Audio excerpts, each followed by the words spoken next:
want to fend for myself, and I want to build people up for them to fend for themselves. Hey, everybody, welcome to the Free Like Me podcast. Guests come in here, they speak their truth, they get rid of that shame and pain and torment, and they walk out of here free like me. Every week, the numbers are going up. I would ask you to support these great guests and subscribe to the show. Hit the like button and leave a comment and share these episodes. If you're interested in my book that's coming out in July, Scarred, it's going to be a bestseller. It's going to be the memoir of the year. You can head over to Amazon and pre-order now. And if you're interested in my coaching program, reach out to me privately on any social media site or through my website, freelike-me.com. And let's get to the show. Gianna, welcome to the show. Hi. You have the honor of being, I think, my youngest guest so far. You're 20 years old. I am 20.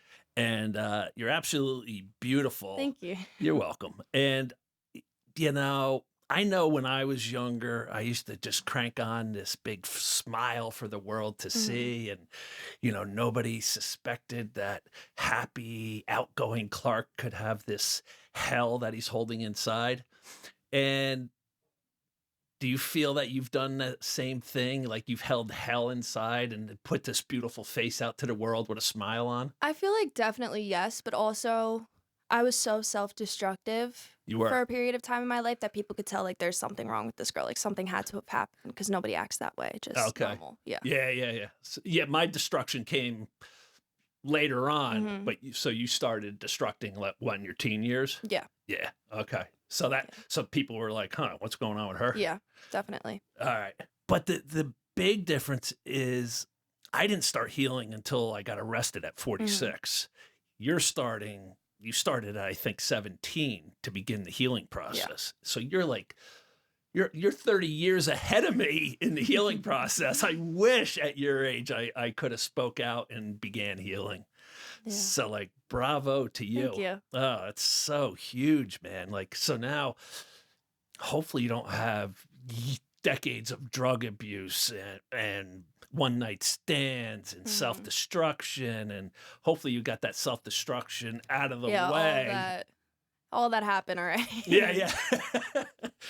So, I mean, now hopefully your adult life can be, functional and healthy for you. Yeah, so it's huge what you're doing. So bravo. Thank you. You don't have, usually my guests are, Summer was just on last week and, she's like mid-20s or so. But most of my guests are like later on in life coming on here and just like, they reach a stage where they're like, what am I holding on to this crap for still? I'm in my 40s, 50s, 60s even, So, I'm so proud of you.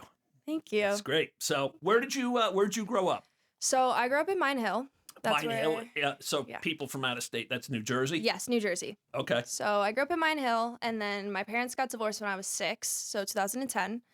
And we moved everywhere. Randolph, Landing, Mars Plains, and now we're finally in Denville. And so... Can you remember anything from like that early on, like your parents' marriage? Was it just screaming and yelling? No, actually. So I don't remember much still. I did go to EMDR, but I don't remember much still. And I think it's probably better off that way when it comes to my parents' marriage. I do remember the very like short-lived memories that I have that he had a house in LBI that we would go to, and I remember maybe once or twice all of us being there together and like eating Mickey Mouse pancakes. And it was never like, when I try to like think back of a memory with my mom and dad there, I don't really have one. He worked nights, so he would sleep throughout the day and he would go to work at night. And if he was awake, he was drunk or on drugs. And me, my mom, my sister all stayed in one bedroom of the house 24 hours of the day. And no matter, we had to go to the bathroom, it was right next to the bedroom, so it was fine. But if he was asleep, we could be out in the house. If he was awake, we were in the hid in that bedroom. Yeah. Oh. Well, I guess leaving it a memory with Mickey Mouse pancakes is fine to leave. Yeah.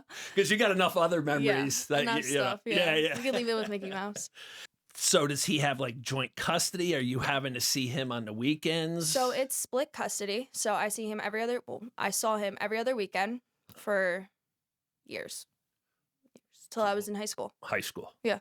How soon do things start getting astray, like getting weird? And As soon as they're divorced. as soon as they're divorced. Yeah. So It's now, like my mom's gone, I'm the next best thing. So do you think he replaced your mom with you? Think it was a replacement?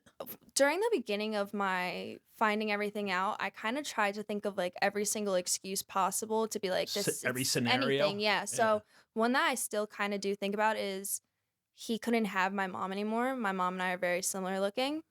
Was it that? My sister was older. My sister is my mom's child, not my dad's child. We have different dads. So it's like, am I the next best thing? She's not really the replacement. Yeah. You would she wasn't there. He didn't have custody of her. She was a grown adult. My sister's in her 30s. Oh. So it's like and plus with predators, there's like an age range they like, you know. So if your sister was 10 years older, she's outside the age already. Yeah. Yeah. Well, I guess the audience can sense where we're going with this, you know. So. Maybe a little bit. that dear old dad had, you know, horrible intentions when he got you on the weekends. Yeah. And it's just, I mean, you would think I'd get used to it by now, but I have so many women that reach out where their father was the abuser, and it makes my head want to explode. Like, how you cross that line? Like, it's beyond me. You know, you're the father. Like, yeah, you're supposed to be the person that's protecting, showing what it's like to be a man in like a house and what it's like to have a man in your life, and you're taking everything from me and using it to your advantage. Like, you're using me as your own personal like doll. Yeah. And it's disgusting. It just blows my mind. And I've heard, you know, equal horror stories with mothers too. You know, I just don't understand what happens to these parents that they can just go to such a dark side with their kids. Yeah. It's mind-boggling. So with that being said, you know, so you go over there, and what's like your earliest recollections of you know, how he starts this? I know he used to like to play games with you. Oh my goodness. So. My earliest recollection, probably, I would say games second. My first earliest recollection of me being like, oh, this is weird, is when my mom and my dad were still together, actually, now that I really think about it. I had, you know, when like you're a little kid and you have those little training bras if you do like gymnastics or cheer and stuff like that. I did gymnastics and cheer my whole life, which will also like play a role into the things that he did to me as well. Mm-hmm. But I remember I was so excited because my mom got me this cheer sports bra with whales on it. And I was so excited about it. And I went out to go and show him, and he got so mad. Like, looking at it now, it's like, why are you getting that mad at a 5-year-old wearing a sports bra to go to her cheer class? Right. When it's like, it's weird. But then I realized too, and then it's like, after that, he told my mom I wasn't allowed to do cartwheels or splits in front of him, or I couldn't like practice my routines that I would learn at home because he felt like a pedophile watching or like doing it in the house. And he was. He had these desires. Yeah. Right. So he was. Yeah, that's my earliest. Wow. So he's almost like letting the cat out of the bag, like that there's thoughts in his head, and seeing you with a bra on he can't handle those thoughts. He would never change a diaper. Really? Yeah, no. Never once has ever changed any of my diapers. Probably the same thing. Like Same he can't, he would see your naked desires, bottom and have desires, right? Yeah. Wow. Which is insane. Yeah. You know, everybody asks, you know, like how do predators become the demon they are? And I'm like, who knows? You know, like people are just, whether it's drugs that create the demon, you know, by screwing up your neural pathways, or whether it's, you know, it's a lie, it's a falsehood that all abusers were abused as children. That's just a complete lie. Yeah. And they use that though for sympathy. That's what they try to do. Um, so we don't really know why your father couldn't change your diaper. No. He I'll had, never know. right. And he's not gonna. None of them can be forthcoming and be like, they lie. They're master manipulators. That's what they do. So, all right. So he couldn't change your diaper, and he couldn't have you doing splits in front of him or wearing your training bra. Yeah. All right. So that's telling right there. Yeah, so that's like the start of it. And then my parents get divorced, and it's kind of like, all right, what am I supposed to do with this 6-year-old kid? Like, he's never been a father, even when my parents were together. It was my mom and my sister raised me. My 19-year-old sister at the time, when she was 19 at the time, she raised me like a father, while my own father would go and do drugs and drink and sleep all day while we're all sleeping in the same queen-size bed. And it's like, what the hell do I do with this kid? So my first memory of being at his house and everything like that is that he would play this game. So I was a very stubborn kid. And when it came to alcohol, I was very, very, very, very triggered. So if anybody around me, even if it was a random person at a restaurant, would drink, I would freak out. So as soon as I knew that he would pick up a drink or see a drink around, I knew that something would start. And he would play this game with me where he would call it Tickle Poppy. So if I had an attitude or if I didn't want to do something, because like I said, I was stubborn, he would say like, oh, Tickle Poppy's going to come. Tickle Poppy's going to come. And he would tickle me, but him tickling me wasn't you tickling a little kid. It was touching my vagina or touching my breast or anything like that of my 6-year-old body.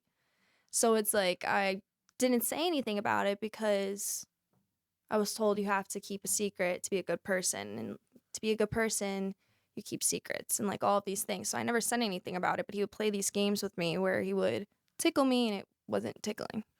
Would it start like tickling you with your clothing on and then did it progress to like we're going to remove your clothing and tickle you? It was always the start of it was with clothing on, and then it got to a point where it was my full-blown first assault that happened, but it all stemmed from Tickle Poppy. So just that name, Tickle Poppy. I mean, I'm Hispanic, so it's like a thing like you call your dad Poppy. Yeah, but just saying that's gotta like so be weird. creepy, right? Now when like you think about it, it's like why the hell are you calling your like it's so weird. Ugh, gosh. Yeah. Tickle Poppy. Yeah. Eek. It gives me the creeps. Yeah. Yeah, I'm sure it gives you the creeps. Oh, man. Yeah. I didn't even have to live through it. I lived through my own hell, which things give me the creeps from that. But yeah. Wow. And you had said to me that every time every weekend or every time you were over there, he made you sleep in his bed with him, right? So the thing was, the way his house was laid out was he has this huge upstairs, and that was his whole bedroom. It was like a master bedroom on steroids. And there was a couch in there, like a tiny couch off to the side, and a huge bed. There would be like clothes on the couch. Keep in mind, the house is filthy, like disgusting. I remember it got to the point when I was older, I videotaped the house to show my mom how disgusting it was because I hated going there so much because everybody was constantly drunk. Everybody was screaming. My godfather who lives at the house was screaming and calling like my 8-year-old self like a bitch and saying like all these things about me. And I was like 8 years old. Like I don't even know how to tie my own shoes basically. And like you're calling me a bitch. Like I don't want to be here. So I recorded a video showing my mom how filthy and disgusting the house was. But so he would have me sleep in the bed with him up until I was probably, I want to say 8.5, 9. And I just thought like, oh, this is what people do. This is what people do. I used to sleep in the bed with my mom and my sister when we were here, but not knowing like when I slept in the bed with my mom and my sister, it was because I was so traumatized from the drugs and the alcohol all around me that my mom and my sister were protecting me. And now I'm sleeping in the bed with this man who desires me. It's like, it's not normal. Right. So we've established that, he played this game Tickle Poppy. When did the first case of abuse happen? 6 years old. 6 years old. Yeah. And how did that come about? So the first assault that I remember vividly, and one of the most traumatizing ones, I want to say, I can remember it even down to the type of underwear I was wearing. So 6 years old, wearing these little purple underwear that have princesses on them. The princess from Tangled, the Rapunzel, that's her name. It had Rapunzel on them, and I was obsessed with wearing my sister's like t-shirts. I don't know why, but I was obsessed with wearing her t-shirts that were oversized because she's so much older, Right. and I had that on. So my first assault, nobody was in the house. My father would only assault me when he was drunk or intoxicated of some sort. So he was drunk. And he was getting ready. I don't know if we were going somewhere, but I just know he was getting ready for something. I don't remember exactly what. And I was in his room. The lights were on and it was thundering outside too. So now, like, even now to this day, when it thunders, I'm like, oh, I really don't like the thunder. It's a trigger for me. Yeah. So the lights were on and it was thundering. And I was just being a regular kid, being silly and not thinking anything weird because being in my underwear around my father because I'm 6 years old.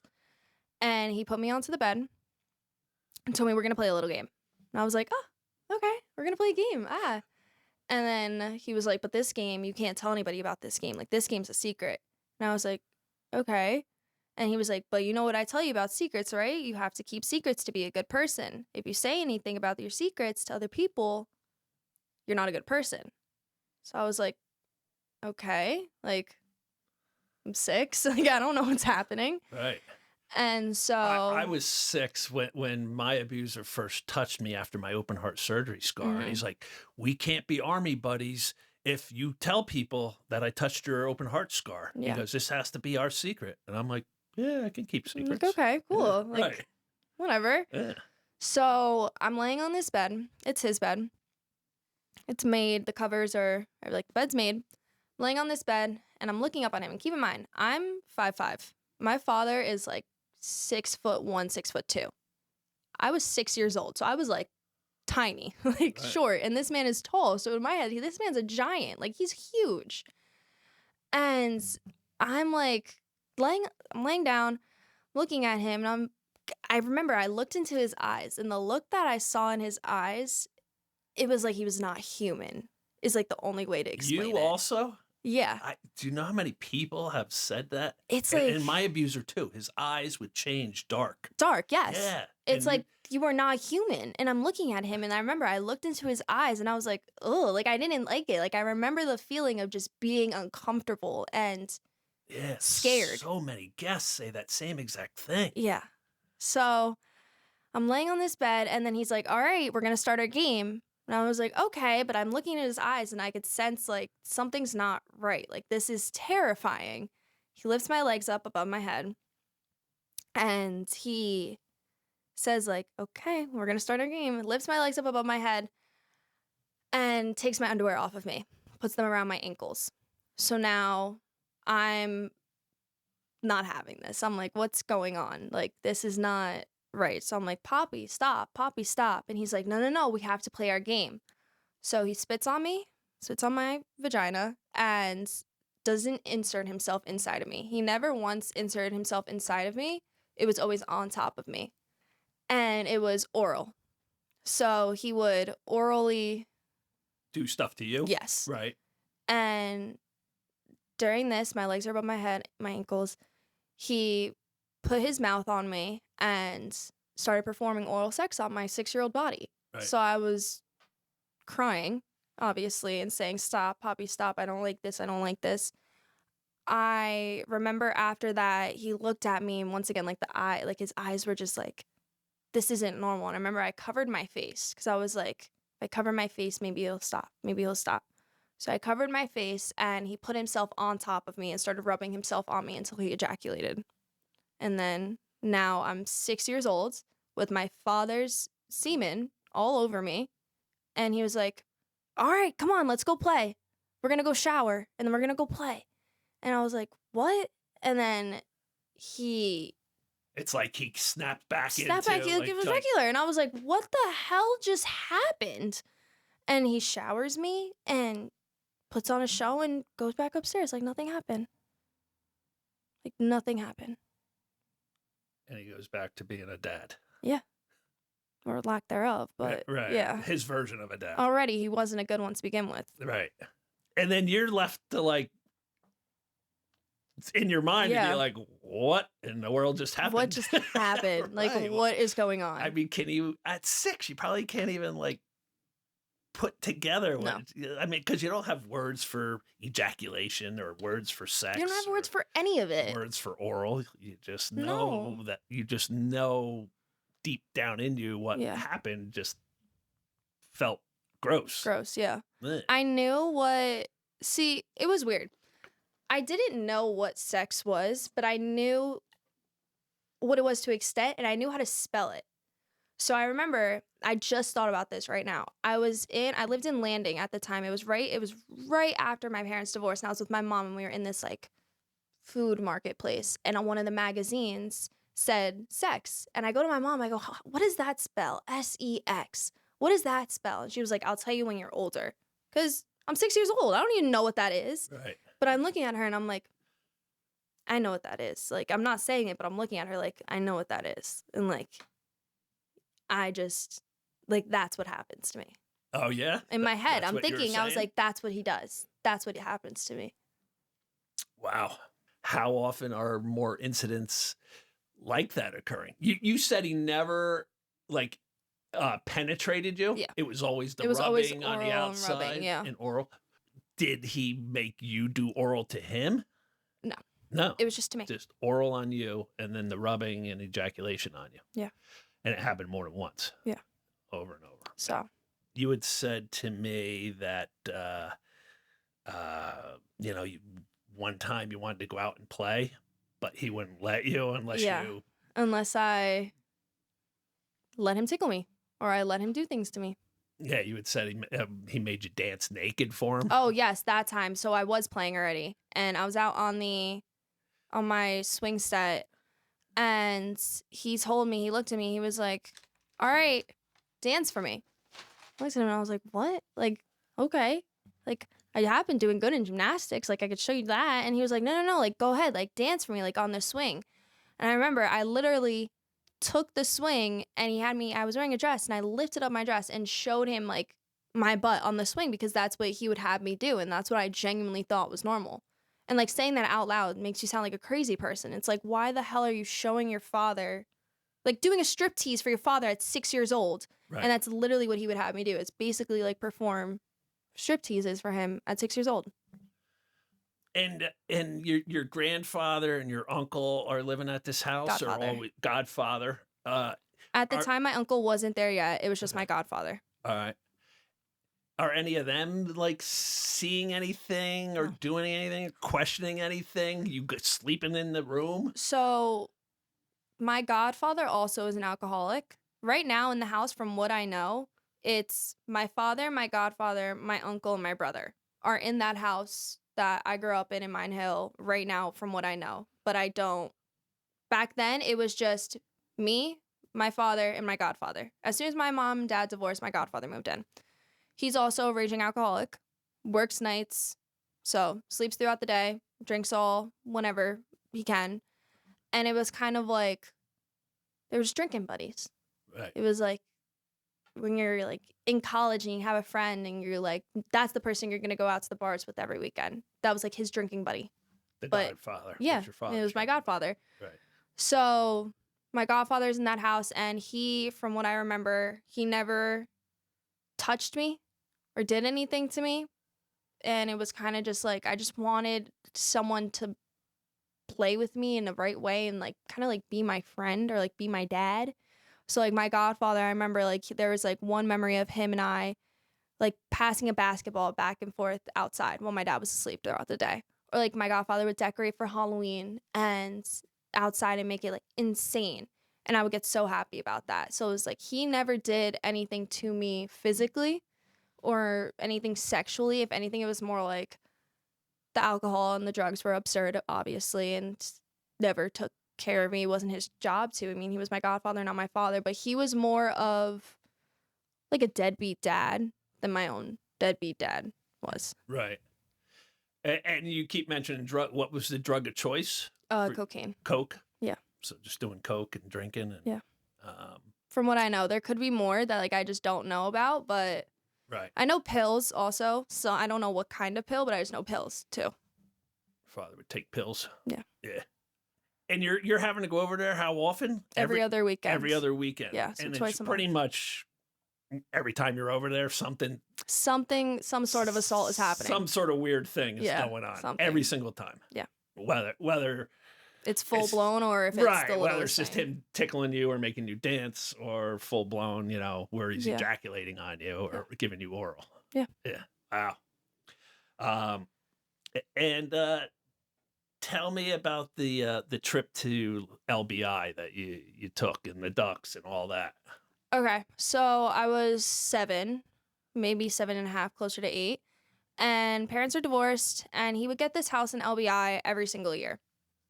So we're in Long Beach Island, and I'm so excited to be in Long Beach Island because I'm a little kid, like so excited. I'm at the beach, like that was my place everything, to go, too. yeah. So we're there, and the house that he had was on the bay, and I was obsessed with feeding these ducks. I used to like steal bread and like go outside and like rip it up into a million pieces and throw it into the water, and they would catch me and be like, "What are you doing?" And I'll be like, "I'm feeding the ducks." And they'd be like, "Okay, Gianna, like feed the ducks, whatever." And I would feed the ducks and everything, and I was so excited and so happy. And then one time, everybody decided, let's go jump into the bay. And this was before like everybody like thought the bay water was like really disgusting and like you would actually swim in the bay. Right. So everybody, as in me, my godfather, my father, and my uncle. So everybody's like, oh, let's go swim in the bay. Let's go swim in the bay. Gianna, do you want to swim in the bay? And I was like, yeah, sure. So I put on my bathing suit. 3 grown men go into the bay in their underwear. We're on vacation, so there's bathing suits. And it's not like no bathing suit was clean or they were all still wet. They just went in their underwear and took turns holding me and like passing me around. But I would feel their genitals on my leg. And like that's just like, that's not right. That's not normal. Right. So it's like I'm in the water with these grown men and their genitals are on my leg. And it's like, this is disgusting. It was the day after that where I was like, oh, that's weird. That night, there's the thing that my dad started doing. I'm thinking it started happening while we were in LBI. He would wake me up to give me my medicine. So he would drug me with melatonin or NyQuil or anything to make me pass out for long enough to where I wouldn't wake up to something happening to me and assault me while I was unconscious. And there was one night where I asked him, I was like, why do I have a different sweatshirt on than what I fell asleep in yesterday? And he was like, oh, I woke you up last night to give you your medicine.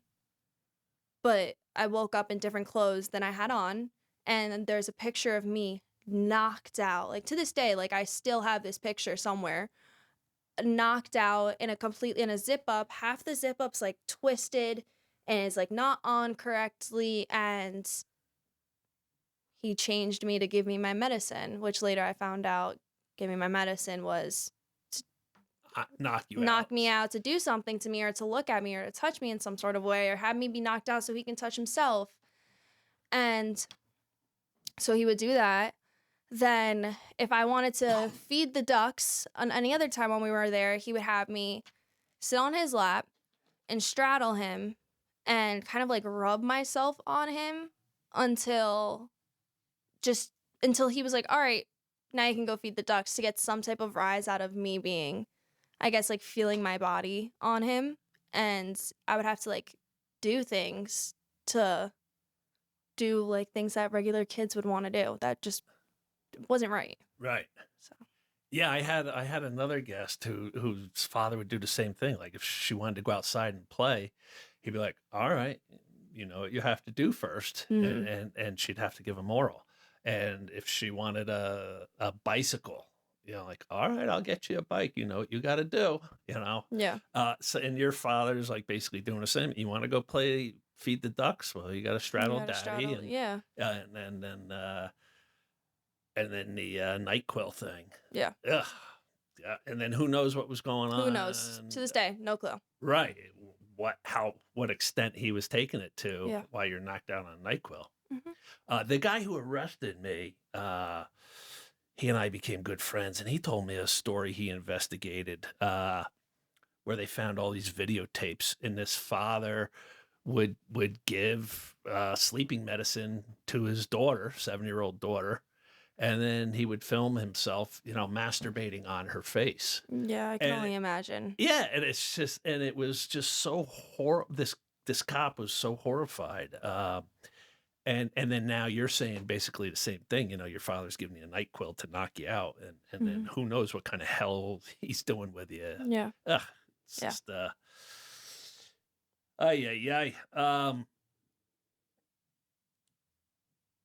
How long did you have to do sleepovers at his place?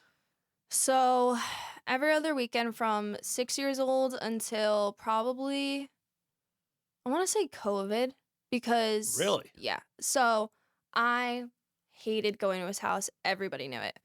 People at school knew it when I was younger. My teachers knew it. Everybody knew it. I tried to do every single thing humanly possible to not have to go to his house because he wouldn't pick me up from school. Like there would be times where he would have to come and pick me up from school, and I would be the last person at school. Like teachers are leaving, like it's 6 o'clock, and like he's still not there because he didn't show up. He was asleep or doing Lord knows what. And so it got to the point where I was like, I hate going here with him. Like I hate doing this. And I would beg my mom and be like, can we take him to court? Like I would be like 10 years old asking to take a man to court. Like I don't know what the hell I'm doing, but I'm like, I'll figure it out. Like, can we take him to court? Like, and my mom's like, no, Gianna, like, there's nothing that we can do. Like, you have to go. Can you imagine? She has no clue what's happening. But she's like, you have to go. You have to go. You have to go. So I would just suck it up and I would go. So COVID, roughly 5 years ago. So Yeah. you were still going there until your mid-teens. Yeah. 14, 15 years old. So it got to the point where eventually I went to a doctor's and she asked me, where do you sleep when you're at your dad's house? And I was like, oh, in bed with him. She's like, what? I'll be like, yeah, in bed with him. And she was like, Gianna, where's your father? And I was like, oh, he's in the waiting room. She's like, okay, I'm going to bring him in here. So he gets brought in there and she looks at him in the face and goes, if you continue to sleep with your daughter in your bed, I'm going to call typhus on you. And then words were exchanged that I don't know about because I was 7 years old. And then that same night I had a bed in his room on the floor. So that was like the start of me getting my own room. And then eventually I ended up getting my own room when I was older. And when I was older and had my own room, it was in the basement because it was a finished basement. And I was okay with that because I could lock my doors and I kind of could just sit down there on my phone and not do anything or not talk to anybody or have my friends like sneak in through the basement or sneak out through the basement. And I was fine once I got older and had my own bedroom. So what age did the abuse stop? It never fully stopped because the comments continued, which I think that still affect me just as bad as the abuse, but the abuse fully stopped probably, I want to say around like 9, 8 and a half. What type of comments? Sexual comments? Sexual comments. Like there would be times where I would be like grown and like fully like 14 years old and he would be like, I'm going to wear my gray sweatsuit. You wear yours. We'll match. Which is like, that's weird. Like, why do you want to match with your daughter? Or they'll be like, I went through this phase where I loved high socks. And he would my mom got me a pair of high socks for Christmas that had stripes that were red and white for Christmas, like candy cane. And she would be like, oh, those are your stripper socks. Those are your stripper socks.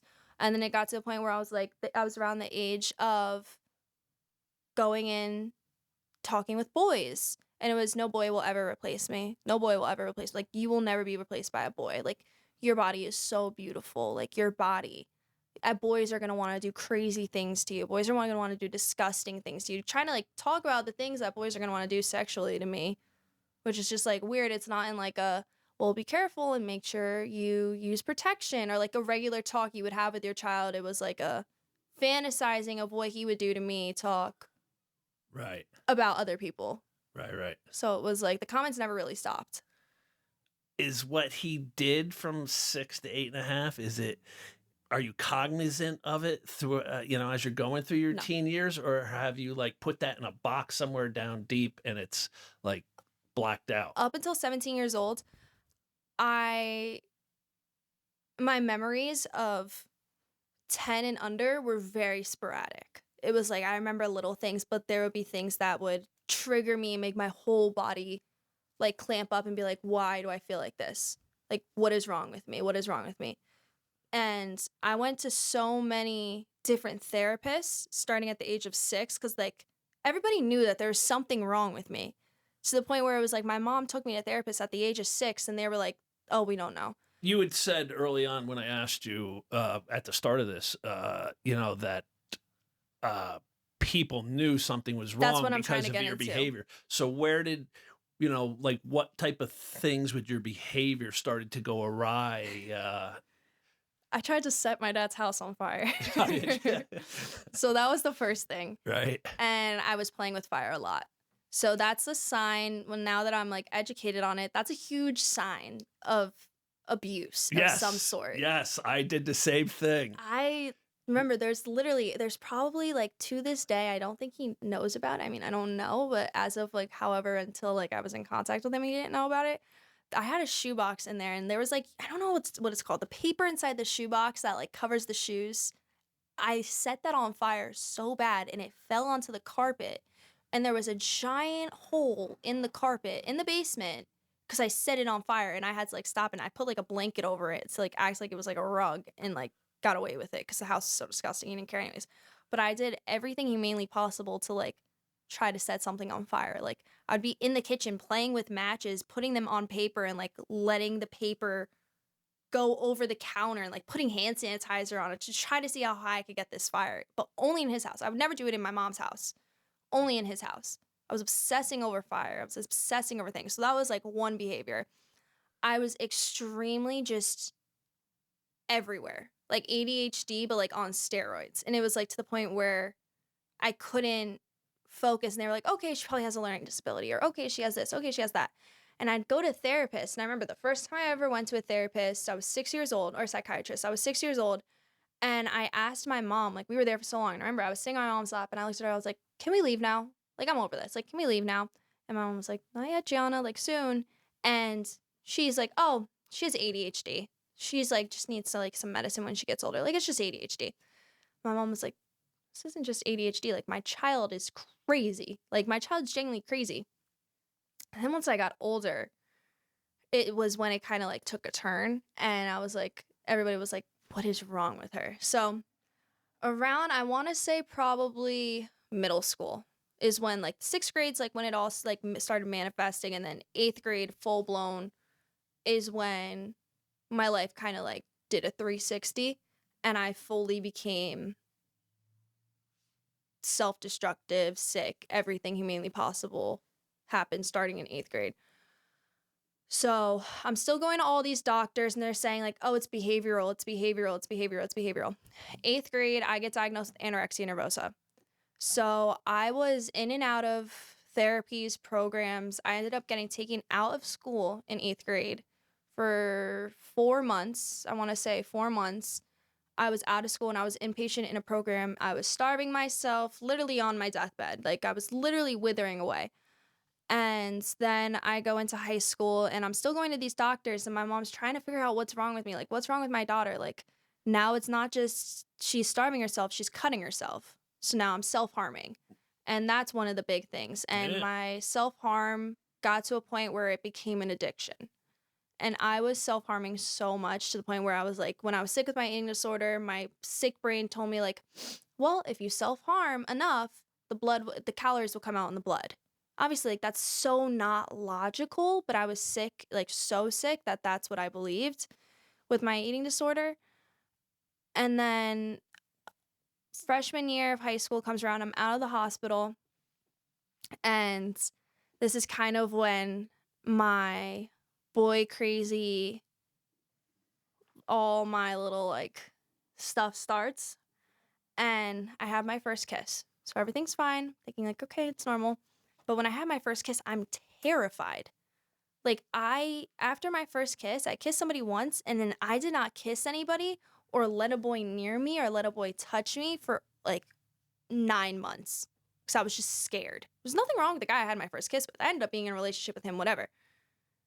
But I just was like, this is like, I was terrified. And every time I would go to like kiss my boyfriend, I'd be like, oh, this is weird. Like, this is weird. And I somehow would think about my dad. So Gianna, you had trouble with that first kiss. Yes. It for whatever reason, it's bringing up your father's image. People who have been abused go one or two paths. One, they can't be touched at all. And I have that like with people late in life still having trouble being touched. Or two, they become hypersexual, like myself. Um, because you want to, you know, your control was taken from you and it's your body and you want to be in control sexually. Were you able to get past that first kiss and have sex? And then how was it? So I had my first kiss when I was 14. I lost my virginity when I was 16. Throughout that time, nothing. I wouldn't do anything. I wouldn't touch anybody. I was scared, but it was just like, I had boyfriends, but I was just like, I was scared. Then I got in a relationship when I was 16, thought this was the love of my life, that we were going to get married and have like a white picket fence and like a dog and kids. And I lose my virginity, but the way I lost my virginity was before I lost my virginity for anything else. Like any of the other steps you take before you lose your virginity just never happen. And I just lost my virginity. So I lost my virginity and then that was it. I didn't do it again. I was scared. So I was like, I don't like this. Like every time I'd have sex or like I'd get close to having sex, I'd get all scared and nervous. And it was like to the point where I was like, I don't like this. I ended up breaking up with that guy. And I was like, okay, you know what? This is going to be okay. And I get back with the guy I had my first kiss with. So now I have sex for the first time. I realize what it's like. I don't have sex with anybody else yet, but I'm like, all right, you know what? I think I can kiss this guy and be okay. So I'm with this guy and I'm doing all these things, blah, blah, blah, whatever. And I'm like, okay, you know what? I'm fine. You know what? I know how to manage this. Like, it's normal. Like, this is a normal thing. Like, this is what all my friends are doing. This is fine. And then it got to a point where it was like, okay, now I'm a junior in high school and why am I having sex with more people than my friends? Or why do I have more experience than my friends have? Like, they had more experience than me, and now I have more experience than them. And it was like to the point where I was like, this is like, I never thought anything of it like now, but like looking back at it, it was like what are you doing, Gianna? And then college hits. So I originally wasn't going to go to college I was going to take a year off and I was just going to work on healing and stuff. But I knew that if I did that, I was never going to go to college to begin with. And I was just going to sit at home and be like a lowlife and sad and depressed and just abused and nothing. Right. So I was like, you know what? I'm going to go to college. I'm going to be fine. So I went to college and my first day of college, it was when everything just hit. So anything I've worked so hard on and any type of healing I had kind of just like went out the window. Literally, my first day of college, I met these group of people and the first thing we did was went into the middle of my college town and just found alcohol and just got obliterated in my dorm room. And we did that for a week straight. And then we did that when everybody else moved in because I moved in early. And then we did that when everybody else moved in for another week. And then it was like we were just on this bender for months in my freshman year of college. And I was just having sex with whoever and doing whatever. And then I realized, like, if I don't have sex with you, like, you might do it anyways. So I'm going to just do it. And it got to the point where it was like, now, like, people are like, oh, like, Gianna's a whore. Like, Gianna's a slut. Like, Right. You've had sex with so many people. Like, you've done so many things. Like, that's so disgusting. You don't have morals. And I was getting such negative reactions to people around me, but I, like, did not care. Because I was like, it's fine. Like, this is what I have to do. Because that's how I associated any type of male, not even love. Because, like, I didn't love these people I was having sex with, and they didn't love me. Right. But any type of male, like, affection of any type, like, I have to have sex with you. If I do not have sex with you, you're just gonna do it anyways. Or you're gonna just say we did it. Like, no matter what, I'm stuck. Like, if I kiss you and you take me back to your room or I take you back to my room, I have to do it. I can't not do it. So obviously I faced a lot of negative impact with that, which ended up screwing me in the long run and stuff like that. Then my freshman year's over with. I failed half my classes, drinking every single day, going out all the time, gained a bunch of weight, which messed me up with my eating disorder because I just was struggling with the eating disorder. I was so tiny and I was still thin, just gained weight. And I was just a mess, like a literal definition of a walking, ticking time bomb. and there was like nothing that I could do. I stopped taking my meds. I was just like, I was a mess. I was literally a mess. And so I go home my freshman year of college. I go home for summer break. Everything's fine. We go into our sophomore year. So now, sophomore year, summer going into sophomore year, I'm still a mess. I'm so hypersexual. I'm having sex with whoever. I'm doing whatever. Now people from my hometown are finding out the things that I've done in college. And it's like, what the hell are you doing, Gianna? Like, what is going on? Or like, it would be like, oh, Gianna, like, oh yeah, she's a whore. That would be the people's like first thought of me. Like, that's horrible. And I didn't want that. But there was nothing that I could do about it. And I just didn't care. So I was just like, yeah, whatever. Whatever. Like, people think I'm a whore. Whatever. I don't care. And I genuinely just did not care. Then going into sophomore year, my sophomore year of college happens. This year was the... Now, just let me stop. How did you like, how were your grades after that first year? Horrible. Horrible. Oh my God. The amount of debt I'm in because I just failed classes because I wouldn't do work. I was going to college to party. Right. I was going to college to just do whatever I wanted. That's why I'm wondering when you had time to even go to classes. I didn't go to class. There'd be days I would sleep until like 4 p.m, wake up for an hour, shower, do whatever, and then just go back out and go and party and go and drink with my friends. Like, I was just a wreck. I was a ticking time bomb. So what would you do? Drop these courses instead of getting an F? Well, no. I would kind of just make my way, like email my teachers some excuse of something that happened that was really bad that took all of my things so they would feel bad for me, and I would get all my work in at the end of the semester. Or it was like I'd pass with a give me a C. Or yeah. Literally, that's what it was. So it was not good. It was definitely not good. My mom is still to this day very mad about my grades. But all right, so now so you eke your way through that first year. Literally. And now you're in your second year. Yeah. Yeah. So now I'm in my second year of college and I get into this relationship. So this relationship is the main reason why I started really focusing on healing. Okay. If I'm being honest, which sounds like horrible, like, oh, you should be focusing on it for yourself and stuff like that. But like, this is the reason why I like started healing and everything like that. Therapies didn't work for me. And I was like, you know what? I'm going to have to do this myself. I'm going to have to do this myself. Like, I'm going to have to figure out a way to get help and all that stuff. So now I'm manifesting and journaling every single day and trying to do all of these things to find some type of like healing and everything like that. And I eventually ended up going to therapy, going to a therapist and like a life coach, and she ended up helping me with everything as well. And I got myself onto the right path for healing. And what type of stuff did she get you doing that changed everything? Honestly, I sound like a psychopath when I say this, but manifesting. I started manifesting like things that I wanted into my life, and I started believing like, well, if I have this, I'll have it. Like, if I have this, I'll get it. If I want this, I'll get it. Like, things like that. And I started journaling and I started accepting the one thing that I never did, which I feel like if I did, I would have been so much more ahead than where I am now if I did this. I never accepted what happened to me. And I feel like that's like such a big thing that you have to do when you get assaulted is like accept like this happened to me. Like, I cannot take this away. Like, this legitimately happened to me. I can never say it didn't. So she kind of taught me how to accept what happened to me and to be like, okay, I'm going to have to live with this for the rest of my life. How am I going to live with this for the rest of my life? How am I going to use healthy coping mechanisms and not go out and get shit-faced or go and have sex with a random person or do this or do that? And then obviously I tell my mom, I'm like, all right, I need to get my shit together. Like, what am I doing? And she was like, there's this guy that I listen to, his podcast. His name is Clark. I'm going to send you one. You're going to watch it. And I was like, all right, let's watch it.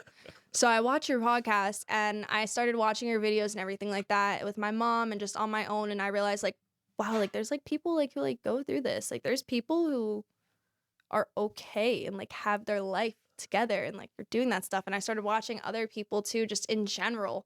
And I'm like, I could literally be like this. Like, I could be somebody that can help other people. And that's kind of where I started becoming fascinated with the idea of helping other people and like going and talking about and not hiding what happened to me. Cause I was always so embarrassed about what happened to me. Like, to this day, there are people that I go to school with that think that my dad died in a car accident when I was younger and that I live with just my mom. Is that what you would tell them? Yeah. So then I never had to say like, Right. oh, yeah.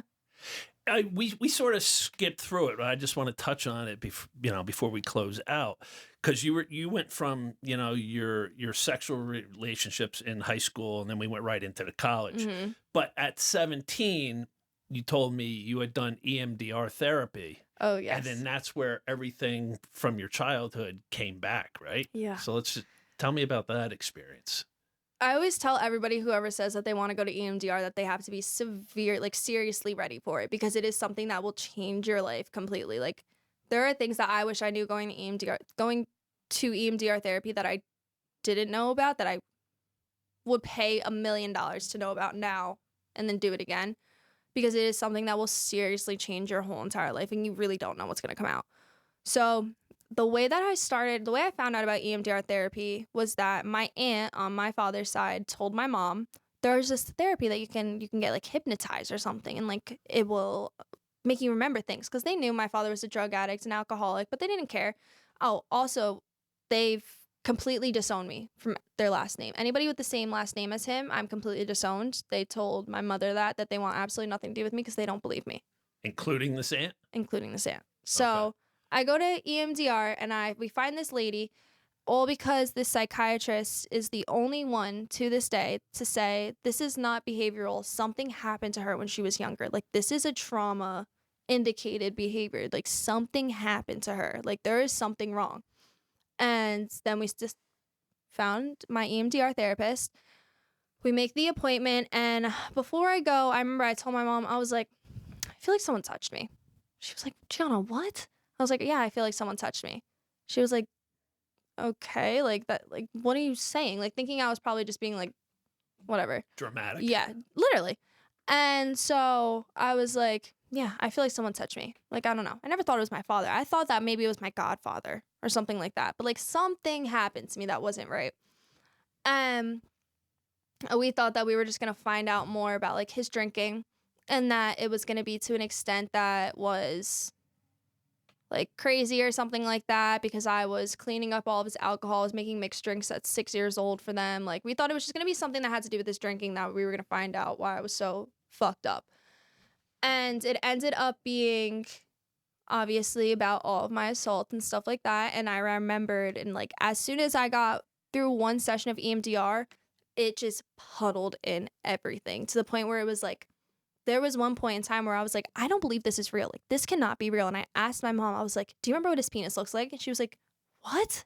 I was like, do you remember what his penis looks like? If I describe the way it looks and the way it bends to a certain way and the way like it looks, are you going to remember? She was like, I don't know, maybe. And there's a picture in my files that I have at my house of me drawing my father's penis. And that's how I asked my mom, am I making this up in my head? And my mom was like, no, that's what it looks like. Like, that's accurate. And I was like, oh my God. Like, oh my God. Right. Like, this really, really happened to me. Right. This whole time, like, this happened. And I go to EMDR, and like the first day we find out just a lot of stuff about drinking and like just weird comments and stuff that was made, but I was never anything to the point where it was like, oh, okay. But I left crying.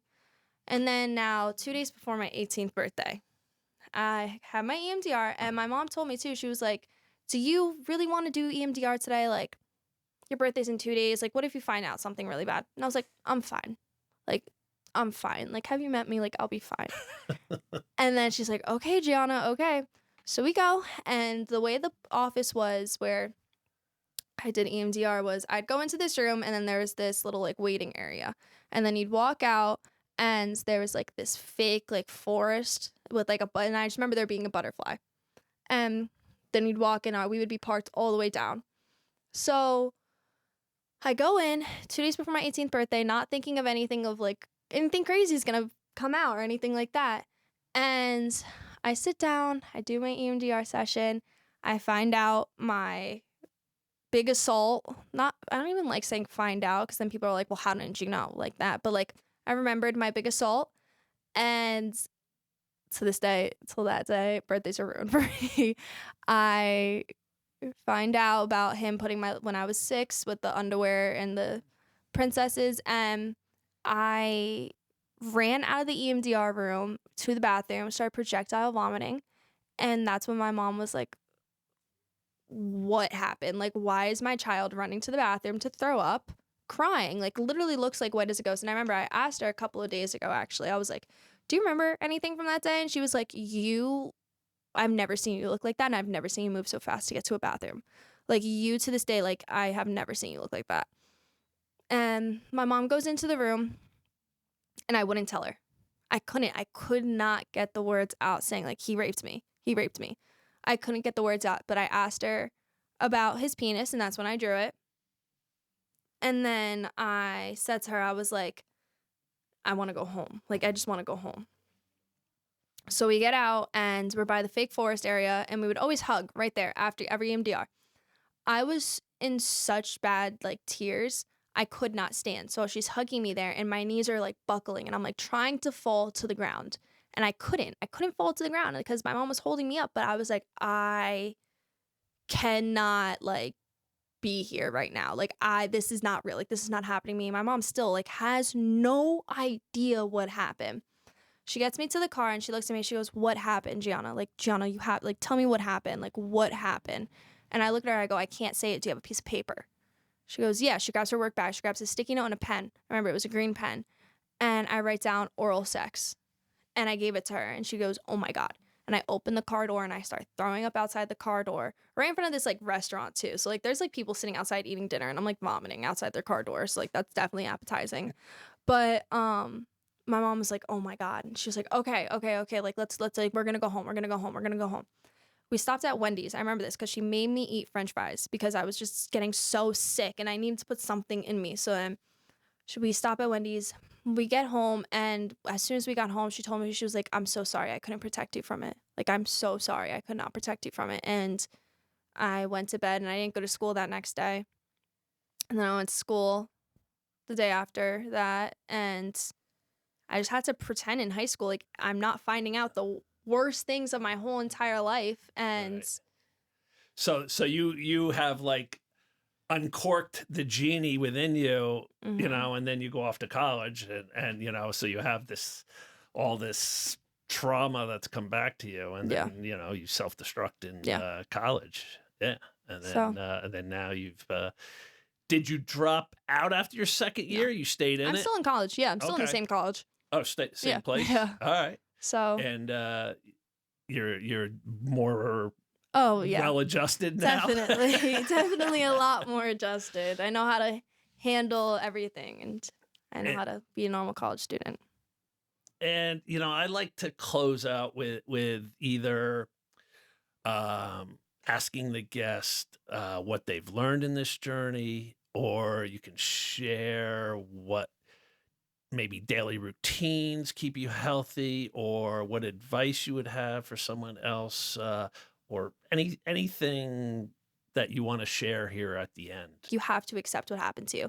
If you don't accept what happened to you, you're literally going to wake up every single day, and it's going to be the same day every single day. It's going to be the same day over and over again, and you're going to be unhappy. And until you could find a way to cope with what happened to you, because you'll never be able to, like, erase this part of your story, and you'll never be able to hide it or change it or anything of the sort like that, you're not going to be able to fix it. You're not going to be able to become the person that you want to become without accepting what happened to you. So when you find ways to help yourself, and when you find ways to be okay as you can be with it, then that's when you'll fully be able to feel like a regular person again. And I feel like I wish that's something that I was told. Like, once you find a way to be able to help yourself, you'll feel like a regular person. And not every single day is not going to last your whole entire life. Like, a day lasts 24 hours. In 24 hours, you can start over a new day.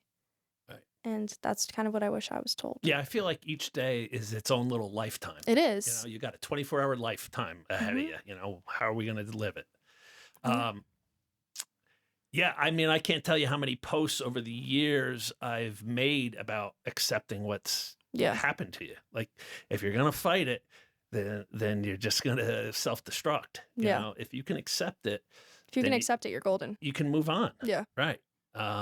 So you've learned acceptance. Yeah. And And in just, a couple of years span, here you are on a show talking about all I your know, it's hell. crazy. Yeah, you went from EMDR at 17, just before 18, where everything came back to you, Yeah. and then spiraling out of control in college, Yeah. and here all of a sudden being able to talk about all your crap and not keep Yeah. it bottled up anymore. Yeah.